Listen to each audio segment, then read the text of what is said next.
Hi, everybody. I'm Candid Stanisci of CFL Talk. Welcome to the Spanglish World Network on Zingo TV, channel 250. Please remember to download the Zingo TV app at the respective app stores for iOS and Android devices. While you download, make sure you download the app so you can rate it and leave a comment. All apps are free for Zingo TV. It's is also available at Google Chromecast, Amazon Fire TV sticks, Roku sticks, and also on smart TVs 2016 forward. Now on CFL Talk, joining me is David Morassutti, and it's almost time to get a new computer. Almost. Almost time. It's pulsating, so it's not. It's very distracting. But anyway, I don't know whether it's the monitor or the computer itself, but it is what it is. How you doing, David? I'm doing all right. So what'd you have for dinner today? I had it's very simple, some chicken breast with broccoli. I had a salad. My mother made rapini. I'm not a big rapini person. Oh, I love rapini. I'll take your rapini. Okay, next time They I'll were make sure she sets it aside for you. they were on sale at Metro this week for like $1.49. You didn't tell me. I think actually Right. that's where my mother got it from. I was going to say you didn't tell my mother that. She'd be very disappointed with you, Frank. Yeah, no kidding. Well, it's like they're up to $3.99 a bunch. So, you know, I think even higher. Well, food's all getting higher. It seems every week, every couple of weeks, everything's going up 20 cents, 30 cents, whatever. Yeah. So I had pizza. We picked up pizza and had pizza. The dogs love the pizza crust. Spoiled. That's so Oh, they follow me all everywhere. Well, we only have one left for now, but but we're going to be picking one up soon. So we'll have our second dog. We'll have two dogs again, which is what we're accustomed to. Well, there's a story out there, David. You're raised with me. You know, we've talked about gambling. You're a firm believer that gambling has a place in sports, but there is there is a catch, and the catch isn't guaranteed. But unfortunately, you might get the odd player that runs afoul, and that happened in the NFL with an Atlanta receiver. Yeah, Calvin Ridley. Anyone who follows the NFL knows that he took time away from the team. Pretty much a month or two into the season. Basically, when it was took time away from the team for personal reasons and wasn't there for the rest of the season. A pretty significant player. He's their number one wide receiver. Supposed to be the one that would replace Julio Jones, who the team cut. And the NFL just released today that he is not going to be able to play for this upcoming season because he gambled on games starting that week that he was away from the team. It's been known that he did place a wager on one of his team's games, but did not. But under the league rules, or the league found in their investigation that he did not have any inside information or gave out any inside information. So there's that part. He has. I feel like it would have been a very significant ban, more than the one season, which is still significant considering he makes over $11 million. But because they found that he didn't have any, information shared that would have made it even worse crime in this case, or offense, it's only one season. I think it would have been more if he did share more information. And he said, I was looking at his Twitter account, and this is maybe a case where maybe you shouldn't have your Twitter open during these things, and maybe what you say, silence is key in situations like this. He said he only bet $1,500, which I don't know When about you're you. making $11 million, Yeah, if you're making $1,500, $11 million it's all dollars, relative, right? yeah. But for me, I see $1,500, and I'm just like, good for you, because there's no way I'm putting down. I think more than the money, though, right? It has to do with the fact, did he gamble on games he participated in? Or It's my had understanding. information about. Even if he wasn't Yeah. participating, did he know that a certain player on his team wasn't playing, or a player on the other team that wasn't playing? Let's not forget, players exchange. Talk. Players talk. Players are good friends with each other. So I think that's really the issue there, right? Is I mean, this is what's gotten people in trouble in other sports. I mean, we all know about the Pete Rose situation and where his career is now. I mean, this is somebody who bet a lot, and it was a bigger, I think a bigger story than this one, but it still brings up why leagues are against gambling in the first place. This isn't because the league doesn't want to make money or this stuff. It's because the integrity of the league can get compromised by as simple as a player deciding to place a wager or a It player be. starts with players betting against themselves or their team. That's where the issue starts, and that's the biggest concern, right? Because that enters into the world of, fixing games, game fixing. That's a major concern. With Pete Rose, not to let him off the hook, he never bet against his teams. They never proved that he bet against his teams. He always bet for his teams. But still, when you're in the game of baseball, and you raise the very valid point that when you're in the game, you have connections and you have the possibility of getting insider information. You could talk to somebody on a team where public knowledge is not that a player has been hurt and or won't play. That information may be something that a person can get vis-a-vis the back door, and or a private door, or just basically information that can go between people who know each other and misuse that information. Yeah. And not only that, I watched the Netflix documentary on the college players who were being paid to help bettors land their bets. Mm. Specifically, one, I think this was Temple University or Arizona State University, one of those. And like just listening to this and the how orchestrated and how precise this all was and how much money this person won and how much the players were getting, because we know NCAA players were not being paid at the time. Like it's very frightening to think of what players will do if they see a bigger paycheck from somewhere else, and just how easy it is to not I mean how easy it is, but some are just willing to throw that away just for something that like for Calvin Ridley, like was that $1,500 bet worth losing out on an $11 million salary? I don't think so. Well, like he said, he only spent $1,500. It was just change, right? Loose change in his pocket. But he doesn't understand. For them to do it, for a player to do that, they must be under the misconception that they're not doing anything wrong. They're if he's not getting inside information, if he's doing it strictly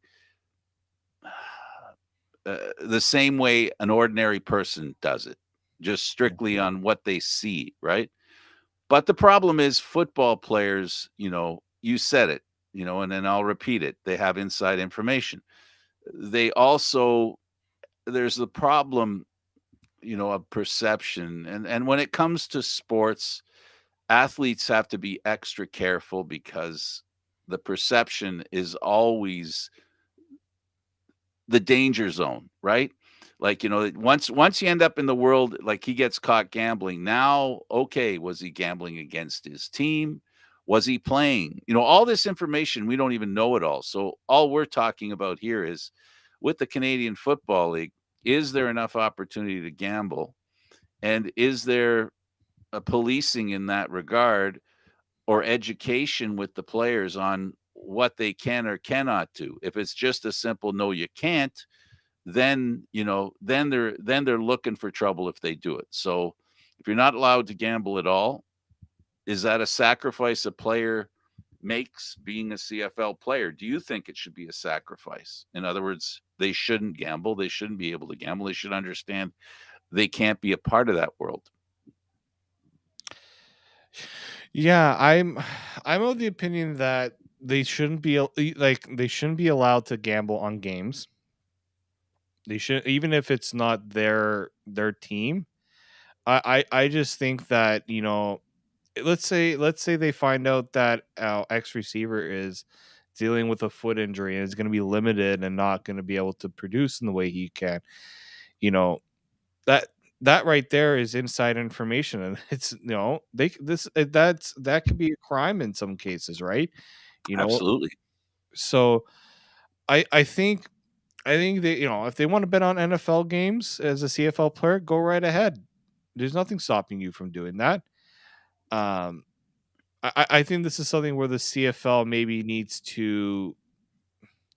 There has to be a clear directive sent out to the players saying, "Look, we're not against if you want to gamble or do anything like that, but there will be a zero tolerance on CFL."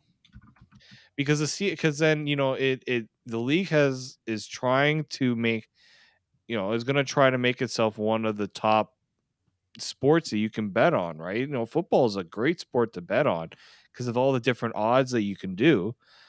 They don't want to be any sort of risk of people saying that can I trust the integrity of the sport? You don't want that in the integrity of the sport to come into question because of gambling. Hence Absolutely. why a lot of leagues have been very hesitant about gambling in the first place. How many safeguards? This is something that governments.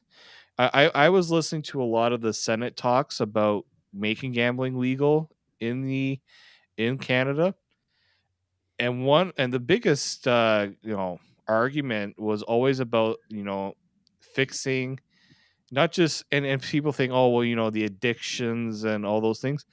That's you can't control that as much. There are limits you can do, but it's always about the way that it can impact competition and the way that it can impact people taking advantage of the system. And I think that's the biggest issue with gambling is how do you make sure that it's fair and that everyone's following the same rules. In the CFL, basically, they have a sponsor. That sponsor, they have a website where you can gamble. You can, all the different ways you can gamble. They don't say anything about allowing players to gamble, but they do make it, very possible for the fans to gamble. And this is something we heard about at the Grey Cup, um, and it's something they're hoping is in the beginning of maybe a good relationship. So the motivation here is the CFL are allowing themselves to be um, used by a sponsor, and as far as gambling is concerned, and they're working with them to make sure that there's profits, and they're doing that because they have a split of the profits, which I think the CFL gets more than the gambling house, right? So it's a partnership.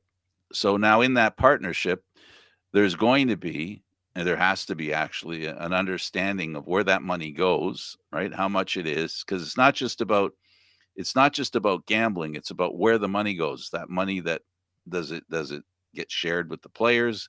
Does it go straight to the CFL? So, gambling, players gambling is only one facet of it. Getting caught gambling is only, one issue.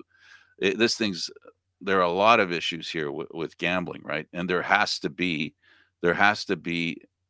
for the sake of the gamblers, there has to be a lot of information handed out freely. In fact, one of the issues that came up this year was the CFL should let people know who's vaccinated and who isn't. And not because we want to know their business, but because that could create an issue for that player to play. And if there's a reason why a player can't play and it's known by some, it needs to be known by all, which ultimately I think is what levels the playing field in gambling. Yeah, and for the long, we're starting to see now even an interesting conversation, an interesting topic Elliot Friedman had brought up was Austin Matthews doing commercials for a betting company. Current active players were usually not allowed to do that because you're being sponsored by a betting company.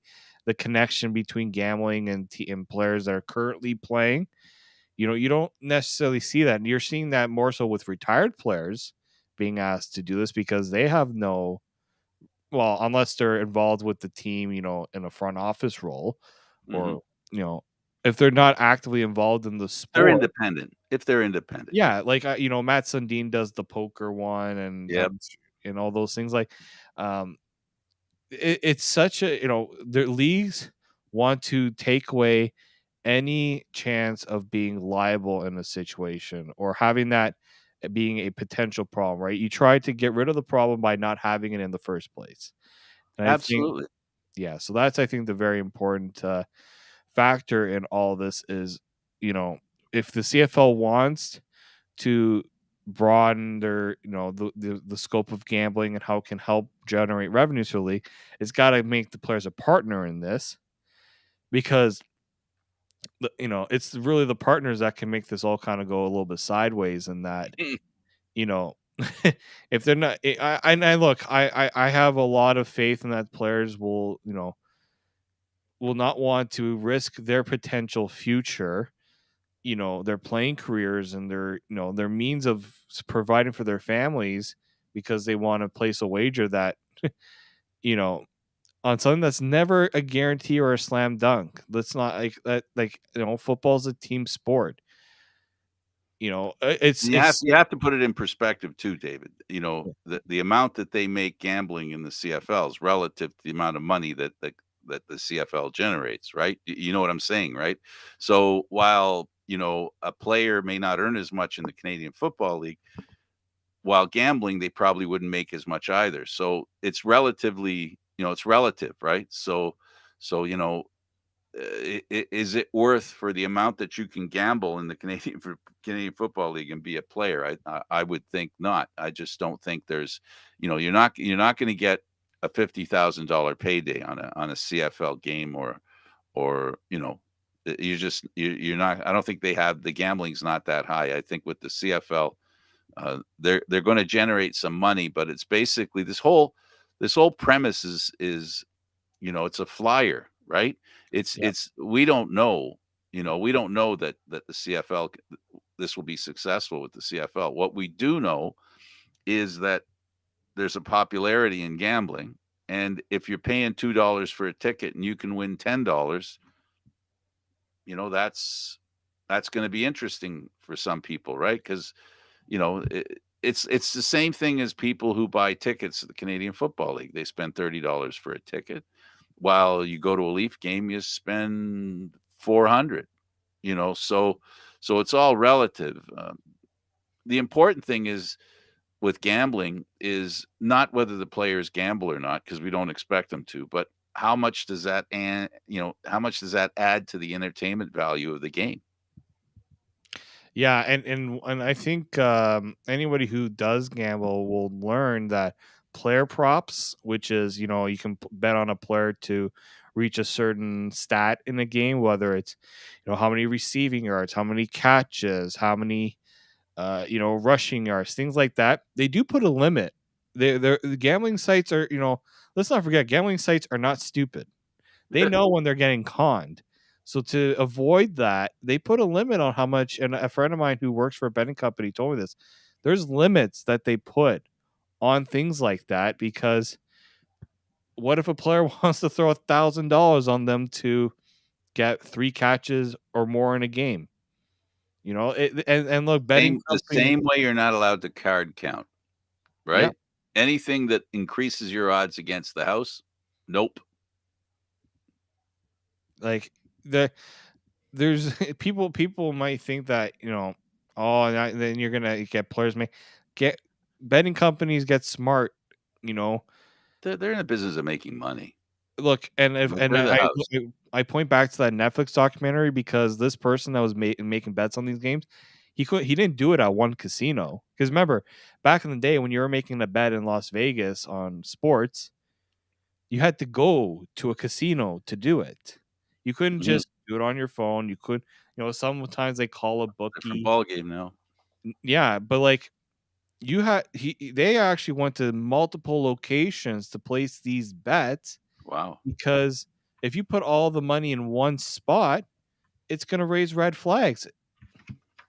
So I think people also need to understand that, gambling sites put up safeguards. They put up ways to protect themselves in cases like this where players may try to cheat the system. I'm not saying that all of them do, but we know that some will try because I mean it's if the money's there to be made, they're going to try to take advantage. Okay. So good luck to the Canadian Football League in gambling. I wanted to touch on women in football. Okay. We we talked a little bit, not enough, I don't think, about the CFL and the fact that we have a Canadian Football League team. Um, the BC Lions have hired an assistant coach for their defense, and her name's Tanya Walter. Rick Campbell sat with her, and they had a nice conversation. And the idea here is that we're starting to see a lot of women, involved in the Canadian Football League, and not just coaches, but also management. Uh, 31 women work in high-profile jobs in the NFL. 31 new women have been hired, and there's dozens of them working within football. We've seen it in hockey. Um, when we look at football, there's a lot of talk, David, about people of color getting positions. How do you feel the progress? And we have to remember that the progress in football for women is pretty much even across the board, whether it be the NFL or CFL. Would you agree with that? Yeah.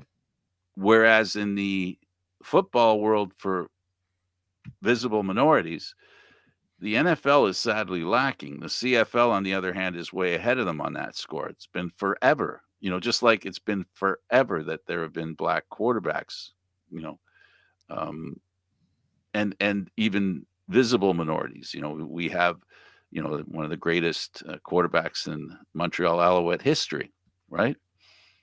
So we have that, and now the women are getting involved, and it's amazing that we don't realize as much as we do in hockey, how we realize in football how a lot of women actually play football. They get even less attention than those in hockey. And we all know that to be a coach, not that you have to be a player, but it is an advantage. It is a way to immerse yourself in the game, right? Yeah. I think I mean just remembering our conversations with Amanda during Grey Cup week. She'll be on in the next couple of weeks. So when you were asking about having guests on, she'll Yeah. she'll be on in the next couple of weeks. I'd like to talk to her about it. Sorry, didn't mean to Yeah, interrupt you, no, but and you know I what? Like I think right now is you know, I think yeah, it's a good thing with the CFL that they don't have to have a Rooney rule like they do in the yeah, NFL to tell teams, can you make sure you at least interview, people because we live in a totally different viewpoints of what the CFL and NFL and how owners view things and how teams are run. But I think right now is what's the incentive for a CFL team to hire a woman in their front office because and this is not because women aren't qualified, but it's also teams have to be so picky on who they hire because they don't have the budget to just hire whoever they want. but Another it, reason but at why the end, but the end of the day, David, you're right. But they also all women need is an opportunity to get experience, right? So it's not even about money, but we learned we we we learned from Amanda. We learned from her. It's not enough just to coach. She's very active in suggesting that they should get jobs, not just hang around and look like you're working for the team when you're not really working for the team because you're not an employee. So yeah, sorry. no, no, All, but I think you're all I totally wanted right. to get in is the fact that it's not about being interviewed. I think being, if nothing else, that Amanda taught me in her conversation. Amanda Ruler is who I'm speaking about. She is the running backs coach at McMaster. Um, what she taught me, or cranked my brain a little bit, it's about how many have you hired. You know, uh, uh, I get it, and you're right. They should be at least interviewed. But for me, if they interview them, is that it? That's all they have to do, or I hate that too. right? So there has to be some sort of proof that there's progress, and progress means that if there were no women coaching in the Canadian Football League last year, and now there's one this year. While that seems like a very insignificant number, it's very relevant considering there were only 9 teams, right? So progress can be much better than it might seem, but it must be progress. So next year, they hire a coach that's just a consultant. So the reality is, and what I believe, and what we need to see when it comes to people of visible minorities as well, is we need to see how different is it this year compared to next and last year. How different is it in the past few years?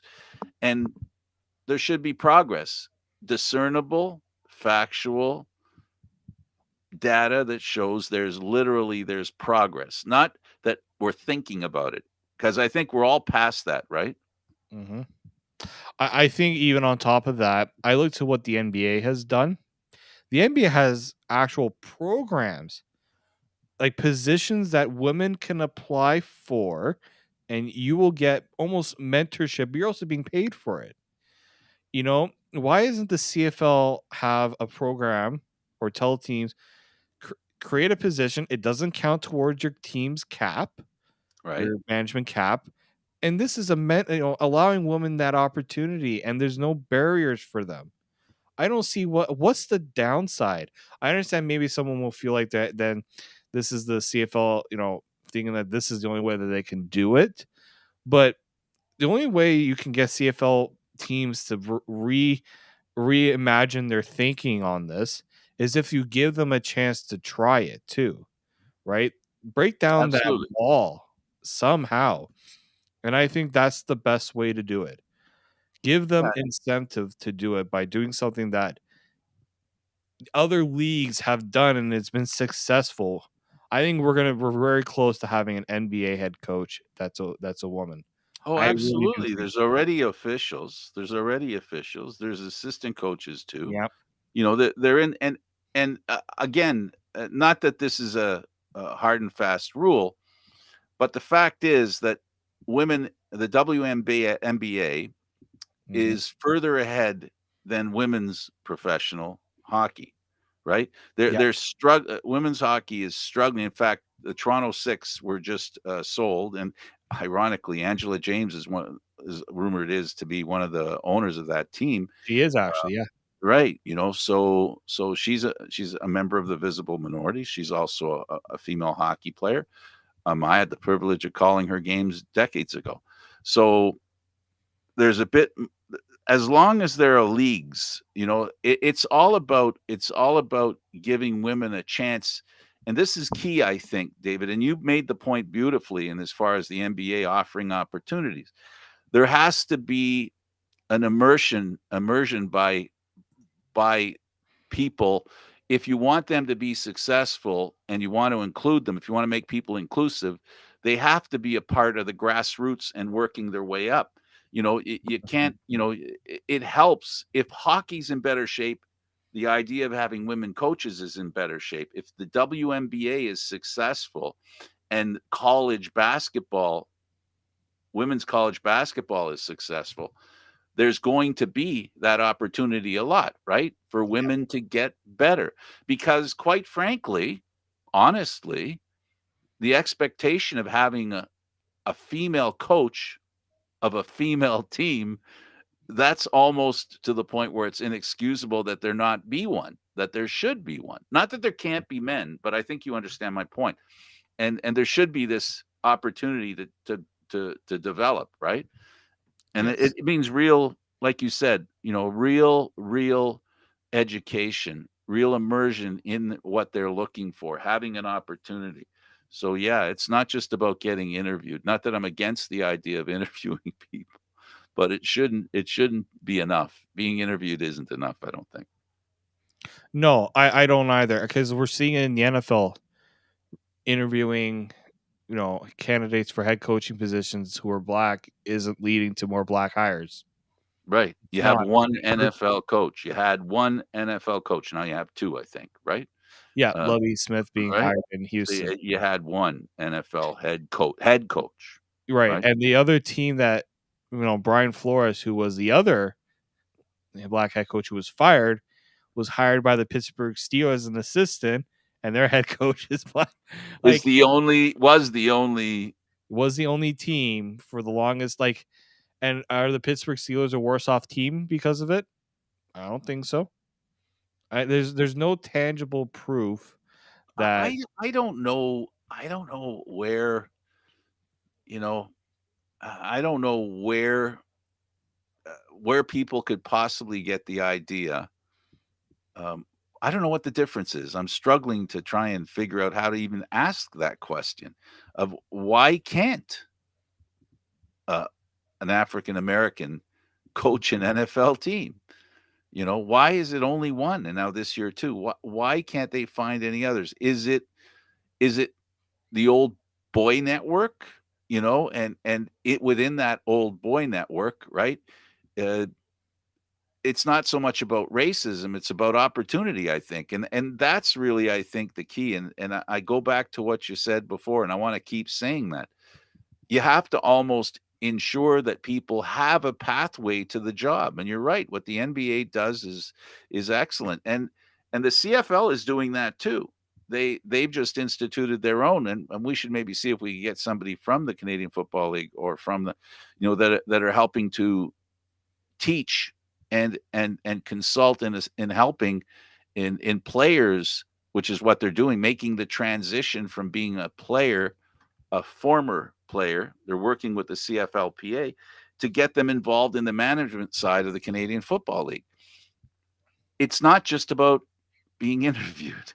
It's about being put on a track to prove that you belong. And the way that happens is not just a 2-hour interview or a 10-hour interview or a 20-hour interview. It's about learning, given an opportunity on the inside to really understand what goes on and what helps to make somebody a head coach.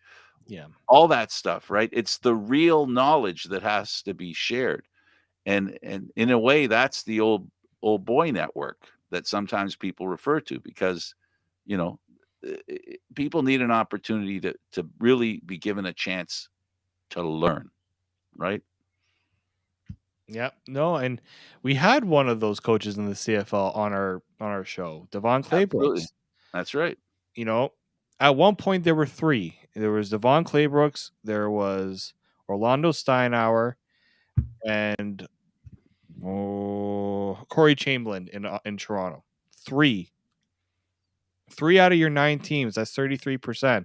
It's a lot better than the NFL, who have who had a 1.2 of the third. Like two out of their Yeah. entire league. Yeah, So, it's and I think I will give the NFL credit on one thing though. NFL teams that have women in, not just that was my point, though. They're doing better with women than they yeah, are with visible like, minorities. and you know what, I love when they spotlight it, because it shows, and some say, oh, it's a PR stunt, or oh, it's trying to pander to the the crowd that are calling them out constantly. Well, no, it's also to, how do people know about it if you don't show it and you don't let them actually know about it, right? Uh, You have to show it to you You're have you're to let. 100% right because look, we've seen now in some cases, especially hockey's done this, where they've brought women hockey players in to see how fast they can skate and how accurately they can shoot. And both times they were highly competitive against the men. So what that does is it gives an opportunity for other women to visualize their ability to play the game really well, where it enhances the reputation of women's hockey, right? So even though you might think it was just a promotion thing, there's a point I'm trying to make. They brought them in, let's face it, they brought them in, well, let's give women a chance. Well, once you do that, that's the whole point here. Interviews aren't good enough. Giving a person, a human being, an opportunity to show what they can do and remove any doubt whether they can or cannot handle what they're being asked to do. It's called an opportunity. And within every opportunity, there's always people that change people's mind. Baseball didn't have a black baseball player for a long time, not because they weren't good enough, but because they weren't given an opportunity. And once that happened, once a player was given an opportunity, they all wear their number, the numbered 42. Once they gave a player an opportunity, he didn't work his way up from being the 300th best player. Immediately, people realized that a black baseball player not only can be competitive, but could be one of the best. And Yeah. that's because of the opportunity, not the interview, but the opportunity. Yeah, I know exactly. It's not, uh, it's really hard sometimes also to hear how people speak of it. Ugh. It's That's the part that really bothers me. It's almost like, especially those who aren't in, like, I know fans have their opinions, but unless you've actually have experienced it and seen what these women can provide, you can't. I'm sorry, you can't talk on it. You can't think of it as, I give credit. These women are very resilient people. They always, I know what they'll say. They always have a chip on their shoulder. Damn right, they always have a chip on their shoulder because there's always people that are trying to push them down. Well, because people again, it's the difference between being interviewed and being given an opportunity. Mhm. During the interview, you have to prove that you can do something. That how do you prove it if you've never done it, right? Or you've never been given a chance. It's on the job training. Why do they have on the job training? Why does that exist? That's existed forever. Why do they have on the job training? Well, maybe it doesn't pay as much as somebody who actually does that job. But what it does is it gives somebody an opportunity to say, I can do that. And then not just talk about it, but show that they can do that. And that's what women are doing in hockey. That's what women are doing in football. That's what women are doing in basketball. They're doing it in all the sports because, admittedly, and we can't hide from the fact that that some of them are being given an opportunity because organizations, whether it be the NFL, NBA, NHL, because they have no choice but to give them a chance, right? Mhm. Because the political will to give women an opportunity is so strong, and it should be, right? That it's stronger, right, than the people within that group and their ability to decide, well, who can we hire, right? So there has to be this sort of, I'm sorry, women have to appear like they're being forced on. And this is the same thing with visible minorities. If you just leave it to trusting someone to have an opportunity because they had a conversation, it's never going to work. There has to be on the job training. And you said it with the NBA and the courses that they have there. I explained with the CFL with what they're doing.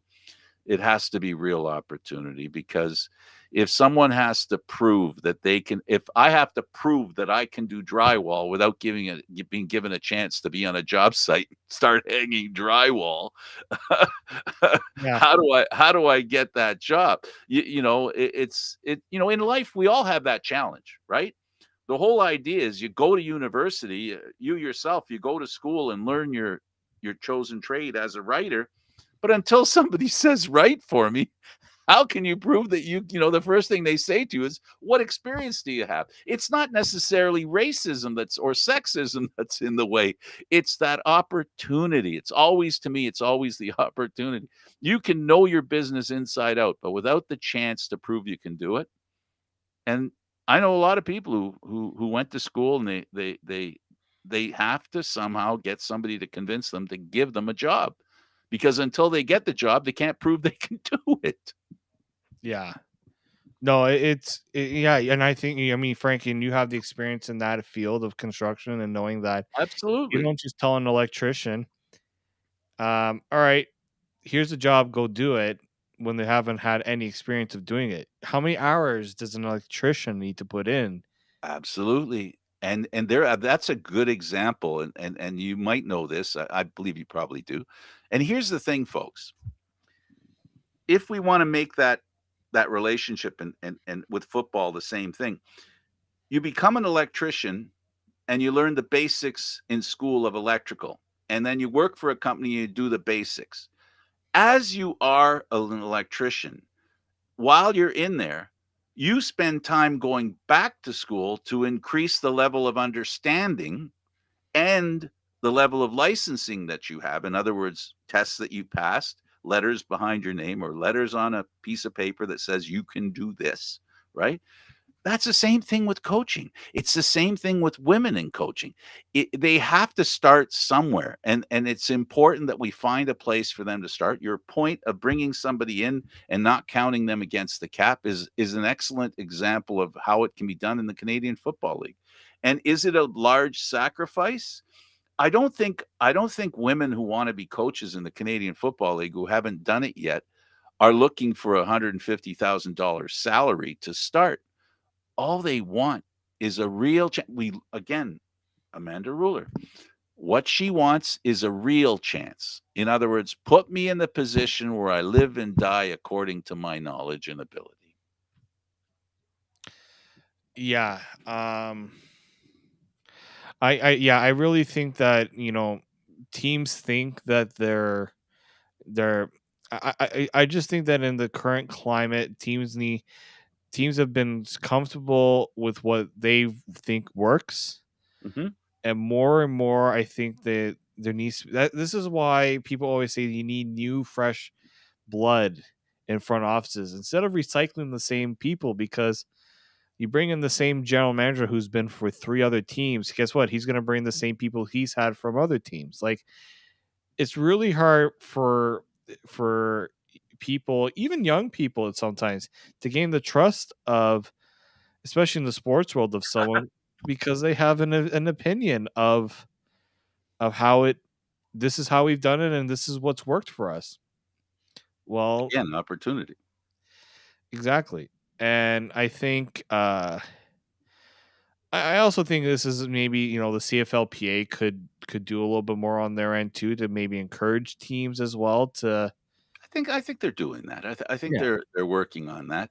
And again, and I hate to bring this up, but there's always costs attached to doing something like that. And this is a tough time for the Canadian Football League, the CFLPA as well, because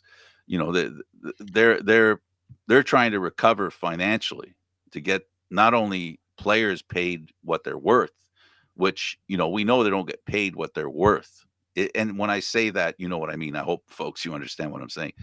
It's hard to improve the salary structure of the players when we've been away for a couple of years and there hasn't been money coming in. So it's a tough road for the Canadian Football League, their teams, the cap with as far as management's concerned, players, how much they earn. Everybody wants and hopes to make more money, but there has to be the money to make it. And so what does that mean to me? Because I want to shine a positive light on this. This is an opportunity to make small investments in what might be big returns, right? Hmm. With Yeah. women, players, former players getting involved with teams as employees within the management structure. Small investment right now. It's all they can make, but any tiny investment that basically puts somebody in a position to have an opportunity to prove they belong. Trust me, people are awesome. They prove they belong, especially if it's what they want to do.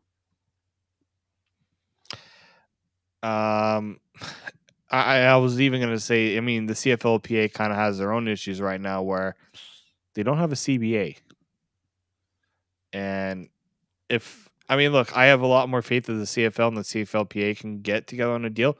I mean, depending on if CFL players decide to dig in on things that maybe they have, passed on from past seasons. Because if you're watching the baseball lockout right now, you're seeing Oh a my group of goodness. players who have told and MLB owners, you know what, we were okay with certain things in the past. We're not anymore. Like they're digging in this time. I mean, let's also not forget that the MLB owners locked out the players, and I don't think the Yeah. CFL. I mean, the CFL will have to consider something like that just because there's liable risks of contracts and injuries and all those things. I'm And the very players curious. are also interested not just in salary and competition, improving the competition. In other words, spreading the opportunity for teams to win Hey, because players love 10th team championships, opens up a lot of jobs for players. That more players, more money. And I think also, revenue and being partners. How many times have we heard the CFL, start a new initiative, and the players are like, we had no idea about it. We weren't partners Yeah, in uh, this. we've heard that. We've heard that. I'm not really sure how much whether there's a bit of spin on that or not because I'm not in the room to, you know, I just think when it comes to stuff like that, definitely the owners and the players need to be more, you know, more m more of pulling for each other and profit together, but, like I said, right now, this year is gonna be tough because, just because the players are back playing and the owners are selling tickets doesn't mean everything's back to normal and or the coffers are at where they would have been if there was no pandemic. Yeah, and I'm really, and this is why I think the I don't mind when the CFL and CFLPA kind of have to go back to the table each year, because especially in these times, this would be the worst bargaining position for the players to be in, Mm. considering what the pandemic has done for the league. But I also think if I'm the players right now, I'm very curious to see what's the CFL going to do to not make the pandemic their excuse going forward. In terms of what's the CFL going to do? How can we help the CFL thrive? What's the CFL planning to do to push things forward? That's a $1,000,000 question. And we haven't heard much. We haven't heard much. And I think it's because there's really not much to talk about. And I truly believe the league right now is trying as hard as it can is to create an environment where the season comes in the way we expect it to, the way we want it to, the way it did before. And I think a lot of what they're doing is ensuring that the pathway to a regular season, right? And a regular playoff season and a regular Grey Cup, right? That they have the avenue and the guardrails up to ensure that happens. And I think that's their priority. And for you and I and probably the fans is we want to know how they're going to sell the game. We want to know how they're going to make the games the season more attractive. What are they doing to bring in new fans? What are they doing to not only be prepared for the people who've been waiting for the CFL to come back 100%, right? Because we Mhm. haven't seen that. To see it come back 100% and ensure that 100% of the people that were here before are confident in being able to make the not just financial investment, but the emotional investment. There's a lot of disappointment in fans. Like we see it, we saw it. If I can talk about the other football and TFC for example, they talked about a full house.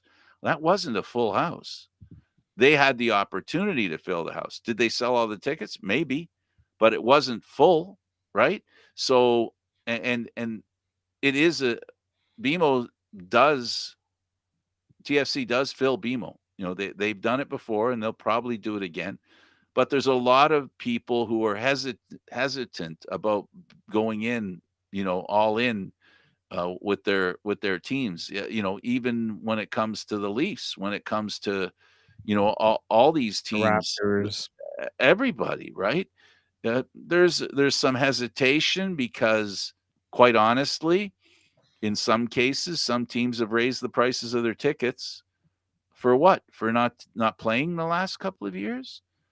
So people are making these decisions. There's financial encumbrances that are reality in the world, right? So the CFL's in tough. They need to catch some breaks, and they deserve it. The game, if given an opportunity, the most important thing is the way the game is played, the game experience at the stadium, and the fact that the players are as ready as they can be, both on defense and offense, and of course, special teams, that the players are ready to play and they can be the best they could be, right? So it's not easy because it's not like it's a continuation from last year. Now, in this year with all the changes and the players changing teams, it seems more than we're accustomed to. That's just another layer of how do we work through that? Yeah. I also think with the case with TFC, maybe we'll wait until the warmer weather comes. Like, I don't know how Yep. many people will want to go to soccer game in March in Canada, because I mean, for the Canadian team, they will. Um, I also, as an Italian, will like to see what happens when the big, when Lorenzo Insigne comes, how much of a bump that gives to attendance, because there's a buzz with things like that, and there is always in mind of how it will market the team and impact tickets. Yeah, and then the Genoa player that was gonna come, but now because Genoa is in danger of being relegated, he's decided to stay in Italy. Yeah, I heard that he was, initially he was going to come even if they were going to get relegated. I think he might still come. It was supposed to be done like two Well, it weeks ago. doesn't help the fans, that kind of game. Again, it's the same thing we've talked about when it comes to the Argos, right? You wanna bring people to the stadium? Make the game a good one. Give the fans some entertainment, and entertainment is not losing 4-1. And I also think make fans also aware of what's going on with the team, right? They come to the stadium and at least give them a chance that they can name 5 to 10 players on the field or on the team. Because you And go there and and look, not I don't expect them to know who the third string quarterback of the Toronto Argonauts is, but know who the starting quarterback of the Toronto Argonauts. Like, that's the the other thing I think that needs to be kind of realized there is you need to build up the excitement not just of the product on the field, but those who are involved in the product on the field. Because that's what absolutely. sells sports as well. Yeah, there's gotta be more hype. They gotta figure out what that hype should look like and what will make, the fans interested in coming. I totally believe that they've got an opportunity here with the players that they're bringing in. Brandon Banks is a great opportunity to make a pitch. Needless to Mhm. say, Andrew Harris is another one, right? You Yeah. know, they've had lots of receivers that have been high profile.